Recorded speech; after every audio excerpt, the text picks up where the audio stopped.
आईने हिंदी के एक नए एपिसोड में आपका स्वागत है और इस वीडियो में हम पहले बात करने वाले हैं भारतीय वायुसेना के S-400 एयर डिफेंस सिस्टम को लेकर आई एक नई रिपोर्ट के बारे में। हम सब ने ये तो देखा कि ऑपरेशन सिंदूर में S-400 एयर डिफेंस सिस्टम की परफॉर्मेंस कैसी रही है और इसने कितने बेहतरीन तरीके से जो कार्य है उसको पूरा किया है। लेकिन यहाँ पर S-400 एयर डिफेंस सिस्टम को लेकर जो रिपोर्ट सामने आ रही है उसमें बताया गया कि किस प्रकार से भारत ने न सिर्फ यूरोपियन बल्कि चाइनीज सैटेलाइट्स को भी कंफ्यूज कर दिया और पाकिस्तान कभी सही अनुमान लगा ही नहीं पाया कि S-400 air defence system operate कर कहां से रहा है। दरअसल भारत ने S-400 एयर डिफेंस सिस्टम की जो फायरिंग यूनिट्स ऑपरेट करी है उन्हें highly dynamic shoot and scout mode पे की हैं, यानी एक जगह से फायर करने के बाद तुरंत यहाँ पर लोकेशन चेंज होती थी और ये जो लोकेशन होती थी ये ऑफ रोड टेरेन्स में भी होती थी, जंगल्स में भी होती थी और ऐसे रिमोट एरियाज में होती थी जहाँ पर एनिमी प्लानर्स जो हैं कभी एक्सपेक्ट ही नहीं कर सकते एक हैवी एयर डिफेंस सिस्टम को ऑपरेट करने के लिए। और यही मोबिलिटी जो एक ऐसा फैक्टर बन गई पाकिस्तान के लिए जो किसी सरदर्द से कम नहीं था।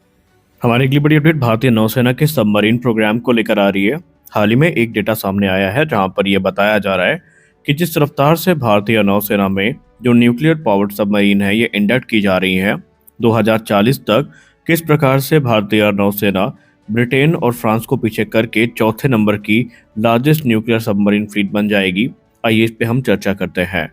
देखिए, इसमें कोई संदेह नहीं है कि भारतीय नौसेना अपने मल्टीपल सबमरीन प्रोग्राम्स को लेकर लगातार आगे बढ़ रही है और इस समय भारत उस रास्ते पे चल चुकी है जहां पर बहुत जल्दी यानी 2040 तक भारत दुनिया का चौथा लार्जेस्ट जो न्यूक्लियर पावर्ड सबमरीन ऑपरेटर है वो बन जाएगा और भारत यूनाइटेड किंगडम और फ्रांस को ओवरटेक करने के लिए पूरी तरीके से तैयार है। ये ट्रांसफॉर्मेशन भारत को सिर्फ 3 देशों के पीछे ही लाके खड़ा करेंगी। यहाँ पर अमेरिका सबसे टॉप पर होगा, उसके बाद रशिया और फिर चाइना आते हैं। अगर हम प्रेजेंटली बात करें तो जो ग्लोबल न्यूक्लियर सबमरीन हायरार्की है उसको अमेरिका की तरफ से लीड किया जा रहा है। इस समय अमेरिका 60 से 70 एक्टिव न्यूक्लियर सबमरीन्स को ऑपरेट करता है। इसमें SSN, SSBN और SSGN कैटेगरीज की सबमरीन शामिल है और उसके पीछे रशिया और चाइना है जो कि एक बड़ी सबमरीन फ्लीट को ऑपरेट करते हैं। और यहाँ पर जो यूनाइटेड किंगडम है वो फिलहाल चौथी पोजीशन को होल्ड करता है और फ्रांस 5वीं पोजीशन को होल्ड करता है।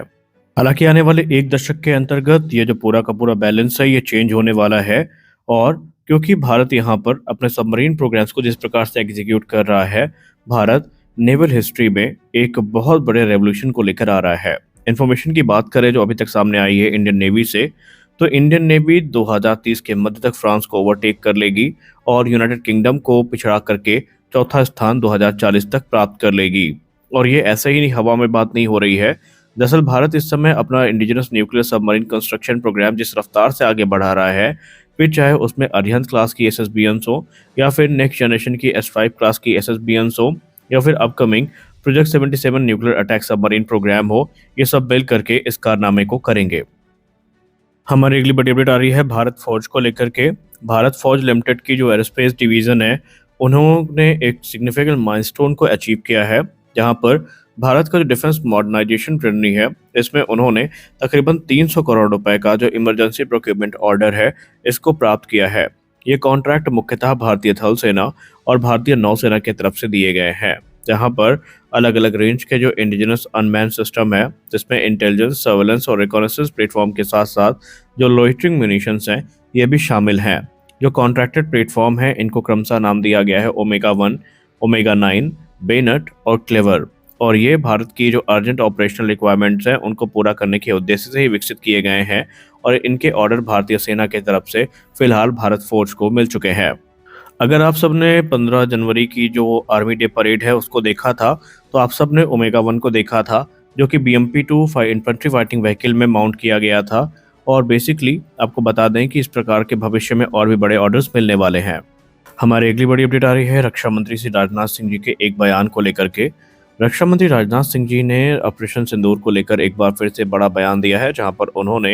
ये डिक्लेयर किया है कि भारत का ऑपरेशन सिंदूर अभी खत्म नहीं हुआ है और जब तक टेररिज्म के साथ साथ टेररिज्म की जो आइडियोलॉजी है ये कम्प्लीटली खत्म नहीं हो जाती, ऑपरेशन सिंदूर खत्म नहीं होगा। दरअसल उन्होंने शौर्य संध्या के दौरान सभा को संबोधित करते हुए ये कहा कि ऑपरेशन सिंदूर फिलहाल खत्म नहीं हुआ है और भारत इस पे अपना जो स्टैंड है दुनिया के सामने उसे क्लियर कर चुका है। सवाई मानसिंह स्टेडियम में आर्मी डे परेड के दौरान या आर्मी डे के ओकेशन में उन्होंने सभा को संबोधित करते हुए ये कहा कि शुरुआत हमने करी थी जो भारत के दुश्मन हैं उनको जवाब दे करके, लेकिन अब हमने ये ठान लिया है कि जब तक टेररिज्म की आइडियोलॉजी खत्म नहीं होती, उनका समर्थन करने वाले खत्म नहीं होते, तब तक ऑपरेशन सिंदूर लगातार जारी रहेगा और आने वाले भविष्य में भारत कड़ी से कड़ी प्रतिक्रिया करने के लिए तैयार है।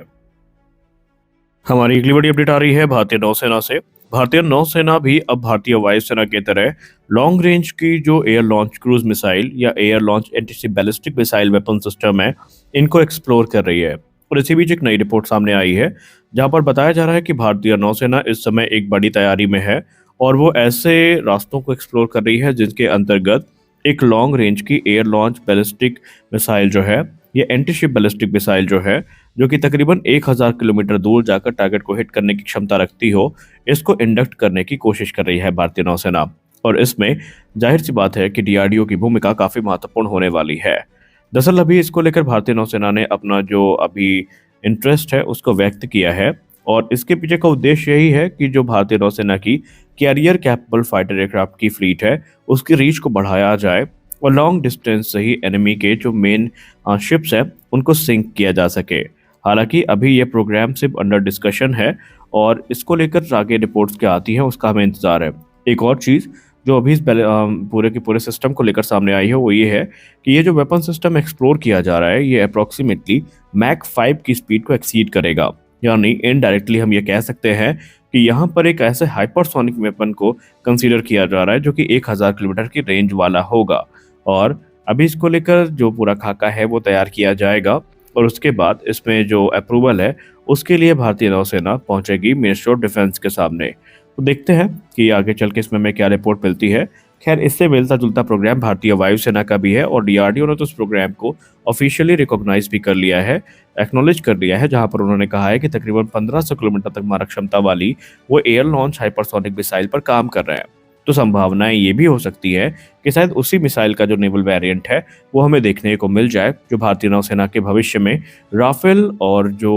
कह सकते हैं मिग-29 के फाइटर जेट हैं उनसे लॉन्च की जा सके।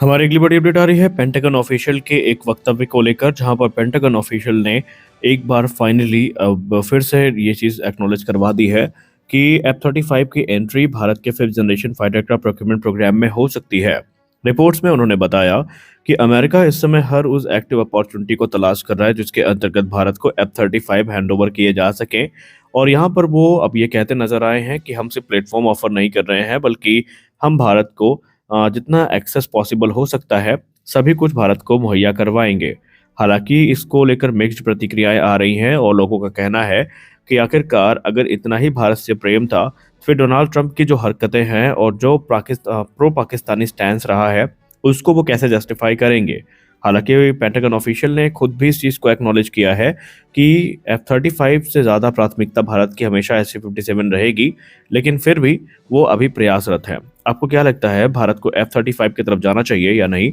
अपनी राय कमेंट सेक्शन में ज़रूर बताएं। मिलते हैं अगले वीडियो में कुछ अपडेट्स के साथ, तब तक के लिए जय हिंद।